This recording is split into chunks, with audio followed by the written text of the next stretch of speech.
Walking is one of the simplest and most accessible forms of exercise, yet its benefits extend far beyond physical health.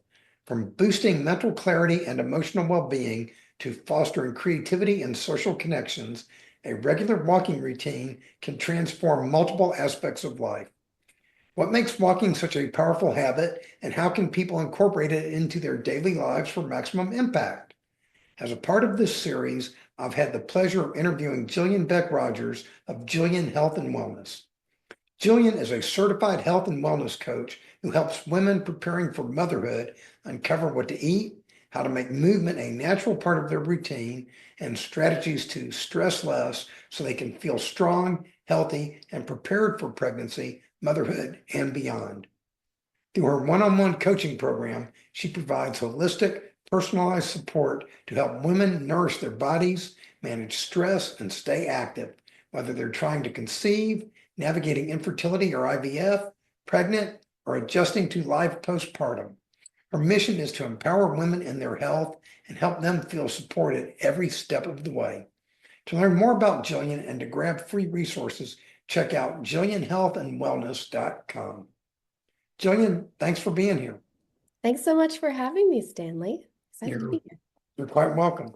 Can you take a minute and tell people how you got into health and wellness? It started when you were 2 years old, right? Yeah, so I guess if we go way, way back, I was born in California, but I moved to the Midwest when I was 4. I grew up right outside of Kansas City, and I was a very creative kid. I was very into all the art projects. Luckily, my parents indulged all my creative side, bless them. Um, but I really got into fashion and making clothes, and I knew from the time I was 11 that I wanted to work in fashion. Had my mind set. And so I went to the Savannah College of Art and Design, got a BFA in fashion design, and I worked in the fashion industry actually for about 8 years until the pandemic hit. And since then, I took a big turn, obviously, into health coaching. But so I guess I would say the point where all of that kind of started to turn is a few years into my job. I already started to feel like, this isn't really what I thought I loved and was passionate about for all of these years. I was a little bit disillusioned, but it really kind of came to a head. The story that I love to tell is that I hit my breaking point in an empty stairwell of a Times Square office building. It was 12:15 a.m. on a Thursday in New York City, and I had spilled these silk pins all over the floor. If you're not familiar with what silk pins are, they're like the little tiny pins that you use when you're sewing a garment. But I was assisting with a photo shoot and I was running back and forth between the sixth and eighth floors because you don't take the elevator when you're really hustling. So I was running up and down those stairs, getting my exercise in. It was a good thing I was in good shape in rock climbing because I was strong. Um, but I had tripped and I spilled those sewing supplies all over the cold cement stairs. And I was pissed, and all I could think of in that moment was I went to Savannah College of Art and Design and got a BFA in fashion design for this. And yeah, I was livid. So I just knew that I was meant to do more than running around like a crazy person in the name of polyester. And so fast forward to the pandemic, I kind of waffled on this for years because I loved all the people that I worked with. I had the most amazing boss and coworkers. I loved the people and the relationships that I had there, but I wasn't quite sure or ready to take the next step because this is what I just thought I had always wanted to do. What else is there, right? And so pandemic hit, and that forced me to kind of make a decision of if not now, when. So I quit. I wanted to put more good out into the world instead of just more stuff, which is kind of what I felt like I was doing with fashion. It is quite wasteful, and it just wasn't resonating with me anymore. So I looked at all the things I was passionate about, health, fitness. I'd really gotten into rock climbing, and it had just transformed the way I thought about movement and strengthening your body and how you take care of yourself. Had always been passionate about food and nutrition. I thought about the impact I wanted to have on others, that I really wanted to help people in a different way and still be able to connect with people in the way that I loved. And I connected the dots with health coaching. So I went and got my certification. I've been working with clients ever since. And here I am. The interesting thing about your story is, in order to figure out what you wanted to do, you first had to figure out what you didn't want to do. Yeah. I think we all kind of need to do that sometimes, like I think process of we do. elimination. I absolutely think we do. So I'm assuming, based upon the smile on your face, that you enjoy what you're doing now quite a bit. I do. I mean, running your own business compared to working in a corporate job and just getting, a paycheck every other week, it is very different. Yes. So it's a different sort of stress sometimes when you're doing your own thing. And I think people don't talk about that enough. So I love health coaching and what I'm doing. It's just in a different way than maybe what I was used to in the past, I would say. Yeah. And working on your own, people say, oh, you work on your own, you don't have to put up with anybody. And I'm like, "Ah, you still have to put up with people. Yeah, yeah. And sometimes the most grumpiest person you have to put up with is yourself. I was just gonna say that. I was like, well, I have to put up with myself and the thoughts in my head sometimes, which is, Yeah, it's true. yeah. And as Zig Ziglar puts it, it's called stinking thinking. You work on that. Um, we are, I wanted to talk to you a little bit about walking. Yeah, Do you like to do walking a lot of times? Do you encourage your clients to do that? absolutely. I love walking and I feel like it's so underrated. People like I will encourage clients, especially the clients who come to me. And one thing I help people with is, nutrition, but also just getting into regular movement. Because it's one thing to go to a trainer or you want to get buff and fit, and like that's usually what people think of. But there's a whole habit forming that you really need to create before you get to that level. So I feel like sometimes people want to bite off more than they can chew, and their eyes are all big of like, well, I got to do HIIT workouts and I got to do this or I got to go to the gym. And I think sometimes we underestimate the simplest thing, which is, I think, walking. And it can be so powerful, which is a testament to like your story. And so when clients come to me and they are just not in any sort of movement routine or they're very hesitant to work out, maybe they've had bad experiences in the past where they've injured themselves or they just don't know where to start and they're intimidated. I think walking is the easiest, best thing to start with because it's accessible. Pretty much anyone can do it, granted that you are able to walk physically, but anybody can do it. You can go outside, even if you have 10 minutes, and it just brightens your mood too, right? To take the time to move your body and just go outside to get some fresh air. So sometimes it's not even for the physical aspect of it, it's also the mental aspect of walking that I think Hmm. all of us need. So, yes, to answer your question, that is absolutely something that I highly recommend people start with. Can I share a little bit of my experience and my Of course. thoughts on walking? I hear doctors all the time. They talk about you need some high intensity, high intensity. You need to put in there. You need to do some interval training. You need to get your heart rate up. Well, when I started my walking program a little over 16 years ago, a bunch of those experts told me what I was doing was wrong because I was walking slowly for long periods of time. Mhm. Um, when I first started out, I was so overweight, 300 plus pounds. I did it in the pool because it's easier on my knees to Mhm. walk in the pool. And then after I lost 50 pounds, and then I started walking outside. But they all told me you're doing it wrong. You're not going to get any benefits from it. Well, 16 years later, a little over 16 years later of walking slowly, when I walk, my heart rate never gets over 85. if that much. 16 years of doing that. My weight has gone from 320 to 145. My blood pressure is 98 over 60. All my blood work numbers are normal. They're fantastic. And I feel great. But all these experts told me I was doing it wrong. Mm. I think the way I exercise is one of the better ways to do it. And there's multiple ways to do it, but it doesn't beat you up. It Yeah. doesn't tear you up. And another benefit of walking, you talk about the mental aspects. When you walk, especially if it's outside, you meet some very interesting people. Hmm. The most interesting person you're going to meet is yourself because you have so much time to think Yeah. and it clears your head and it's wonderful.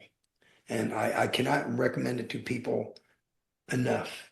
And, you know, if you've got, I imagine if you've got your mothers who they're pregnant, student mothers to be, who are pregnant, they're out walking with their baby. It's a great time. Talk to your baby. Yeah. Think about what's happening in your body. Think about the marvel that's going on inside of your body. Hmm. Enjoy it. I would imagine it's great. Yeah. And to your point, like it's low impact. Like it is so like I said, I rock climb, which is can be very hard and strenuous on your body. And so like I wouldn't recommend that for everybody. And I find it so shocking that doctors would tell you you're doing it wrong and you shouldn't do it that way. Like I can't imagine discouraging anybody from getting started walking regularly. That seems so ridiculous to me. I can't It, even it is, but I don't I don't always listen to people. imagine. When Thank I goodness. when I know I'm right, I know I'm right. Yeah, you knew it in your gut. Yeah, and literally I knew it if I did. Yeah. But it's it's funny. I mean, I think that's one of the problems in this world is that everyone's in such a hurry, Yes. and walking gets you to slow down. It's very meditative. Which And, I think some people are scared of, though. yeah, they Some, might be. some people don't want to be with their thoughts. I have learned from talking with a lot of people and in-depth conversations is sometimes I think we get so used to rushing and being busy that we're uncomfortable sometimes when we slow down. And so we almost like try to fill the void in a way. I don't know if you found that, but I have, and my suggestion would be listen to podcasts when you're out walking. yeah. You know, Yeah. Learn. something, if you don't, we don't want to think your own thoughts, listen to somebody else's. But curate what you're listening to very well. It's a great opportunity to learn. Mhm. And I I mean I've actually been doing that. One of the things I do when I'm out walking is I came up with a list of 365 books I want to read over the next year. And so Love what I did was I put them in the chat GPT and I say, please give me a detailed outline, including quotes from the book. And it generates a 5 or 6 page outline. it. Hmm. Put it on my phone. When I'm not walking, I read a book every day. It takes 10 or 15 minutes while I'm out walking. And I've read that book and I can guarantee from that outline, I've picked up 90% of what's in the book. I've never thought of using ChatGPT in that way. No, it's actually a great way to do it. It can save you a lot of time if you do it in the right way. But so I recommend it completely. Do you can you sort of tell us you work only with moms or moms who are Not exclusively. So this is actually, I've had like a wider range of clients that I've worked with. And in the last few months, I've actually kind of zeroed in more on this particular type of a client that I have enjoyed working with. it's your niche. My new niche, yeah. They always say you got to niche in further. And, I've been doing this for a few years now, but I wasn't quite sure what I wanted that niche to be. So I just kind of allowed myself to work with a bunch of different types of clients and kind of like learning I didn't want to be in fashion anymore, I learned some of the type of clients with or certain types of goals or problems they would come to me with. I learned what I did not like Hmm. working with and what I did not feel quite as aligned helping people with. So that kind of helped. And then through working with a lot of different, mostly women, I have one 85-year-old man who is the sweetest, and I still work with him. So, yeah, there are some people that are not in this exact niche, but I've had a lot of women who would come to me and they wanted to improve their health, not only for themselves, but for the family that they either had already or wanted to create or expand. And so there were women who, wanted to get more fit and get a lot healthier so that they could carry a baby and be able to recover easier afterwards. It's like it's going to be harder down the road. You might as well get started now and build those habits in so it's just part of your routine. Some women who are already mothers and they noticed their little ones were kind of picking up on some of their not so healthy habits. Wanted to demonstrate a healthier relationship with food Your and children exercise. are watching you every single thing Watching. you do. They're little sponges. Yes, and they're learning. Do you find most of the women who go through your program when they're pregnant, it sticks with them afterwards? They keep doing it. Yeah, and that's the goal is do it beforehand so that, and things will have to shift and change, obviously, as your body Yeah. changes. Yes. But like those fundamental um, skills, like what I try and help them with, building a healthy, relationship with food is something I talk about a lot. So, excuse me. So it's not just about like I don't come to people with like a hard and fast nutrition plan that everyone needs to follow because everybody is different. So Hmm. it's really looking at, what foods make you feel the best, what can we add in and tweak to make this even better and help you have a healthy relationship with food. I find a lot of people are defaulting to like numbing their feelings or finding comfort in reaching for, the potato chips, the cookies, the ice cream, and they're self-medicating in that way. I feel like that can be a harsh term to use, self-medicating, but that is essentially kind of what it is. It is. Yeah, I call that not on purpose eating.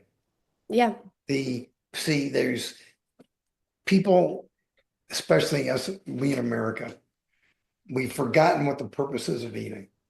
yeah, The purpose of eating is to fuel our bodies. That's the primary purpose of eating. yeah, It is not to socialize. It's not to numb our feelings. It's not even necessarily to make us happy. Now, with all that said and done, if you can fulfill that primary purpose, which is to fuel your bodies with healthy food and do it in a manner that does make you happy and you does allow you to socialize hmm and all those things, and you take enjoyment from it, there's nothing wrong with that. yeah, That's great. More power to you. But that's what the purpose of eating is. And mhm, I mean, I know, I mean, I used to eat my feelings big time. yeah. And Most people have in some capacity, I think. yeah, and we do that, and the food companies don't care. All they want to do is they just want to sell us whatever we want to buy. Yeah, And I don't blame them for that. But I think we as individuals can empower ourselves, can change ourselves. Um, I have great faith in humanity, and I have great faith in people. And I believe that we are all stronger than we can possibly imagine. And we are all capable of so much more than we can possibly imagine. And I like to see when people like you help people to do that. It's wonderful. yeah. I mean, it is very fulfilling when you are working with somebody and they come all excited telling you that they did this thing, or I think even people don't notice the positive changes that they're making, and you almost have to mirror that back and remind them, like, this is where you were when you first started. Like, I'm sure that probably happened to you where maybe you are making such small efforts, you don't feel like you're doing much, and you have to kind of make a point to remember, well, this is where I started. Wow, I actually have accomplished a lot more than I've given myself credit for. And I think it Yeah. helps to have somebody or some way to remind yourself of that and mirror that back, because that's what's motivating. If we feel like our efforts are resulting in no progress, we're going to give up. Well, the issue is change sometimes takes time to see the benefits, to see Yep. the results. And we're so focused on that instant dopamine hit. Mm-hmm. Want that, we want to see what we're doing right now. And I mean, when I was losing weight, I had a like a 1 month period where I couldn't lose an ounce. I wasn't losing any weight, couldn't lose an ounce. I didn't feel good. I like to tell people I felt like I was a pinata and somebody hung me upside down and beat me with a baseball bat. That my whole body was sore, everything hurt, and I just didn't feel good. And that went on for about 30, 35 days. And then all of a sudden I started feeling better. And then in that next month, I lost like 20 pounds in 1 month. It was like Wow. my body was in a plateau Mm-hmm. and it had to go work these things out. Um, because one of the things I've found is all the excesses that I put in my body and on my body, as I was losing the weight, they all came out in exact reverse order. Yeah, if that makes sense. You know, Mm. I would, that old knee injury I had all of a sudden started bothering me again. Yeah. Um, all my excesses from college started coming back again and all that. And it's kind of interesting that your body remembers what you do, but it remembers the good things you do for it too. Yeah. Um, in closing, is there anything you'd like to add to what you've said? Um, I think maybe just the thought of like, and this is the spirit of walking too, is like make things fun, make it enjoyable, and don't be afraid to start small.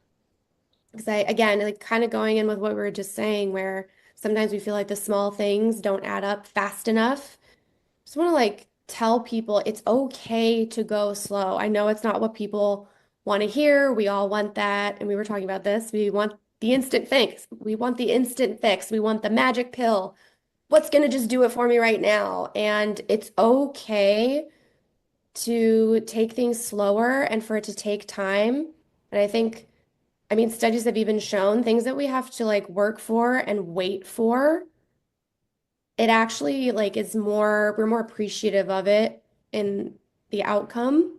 So be okay with starting small, start with some walking, put on a podcast if sitting with your thoughts is uncomfortable, or if you feel like, oh, I don't have time for that, what can make it easier? Like, do you need to grab a little treadmill and keep it under your desk? Like, that's something that I'm actually thinking of doing to I just used to add it. have I used to have a treadmill desk with the computer on it.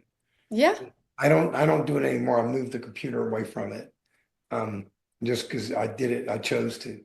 But yeah, I did that for years. And I would walk. I had a doctor tell me, well, even before I started, he said, put a treadmill in your office, set it to 2 miles an hour, and when you're on the phone, walk. Yeah. It's like, And what can you do to just add it into your day that it doesn't have to take up more time? You can almost multitask. If you are one of those people who's like, I don't have time to exercise. Okay, well, they're like, what are you already doing that you could add some walking into it and start with that? and, It and is doable.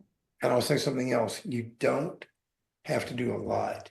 You just have to get started. And I'll be phrase it a better way. You don't have to get started. You're alive. You get to get started. It is Yeah. a privilege. If you have two legs and you're able to walk, you get to go for a walk. And everybody talks about, the old magic number used to be 10,000 steps a day. Um, Mhm. 10,000 steps a day is approximately, I would say that's 3.5 to 4 miles is 10,000 steps a day. A lot of people, especially when they're starting out, people aren't ready for that. A lot of times. Yeah. But I will tell you right now, if you walk 3,000 steps a day, 4,000 steps a day, 5,000 steps a day, whatever, if you do that, you will be getting more daily exercise than probably 75% of Americans. I mean, I'll tell you right now, if we could get every single able-bodied American to walk 3,000 steps a day and eat just a teeny bit better, this country would be so much healthier than it is right now. It's not even funny. Yeah. And that's just, a simple little thing. And you can do it. If you have two legs and you're able to move, you can do it. Hmm. Like I always tell my clients, something is better than nothing. So if all you've got is 10 minutes, go use that 10 minutes. It's okay. Absolutely. Absolutely. I'm with you 110%. Great. Well, thank you very much for talking with us today. It's been a pleasure. Yeah, this is fun. Thank you.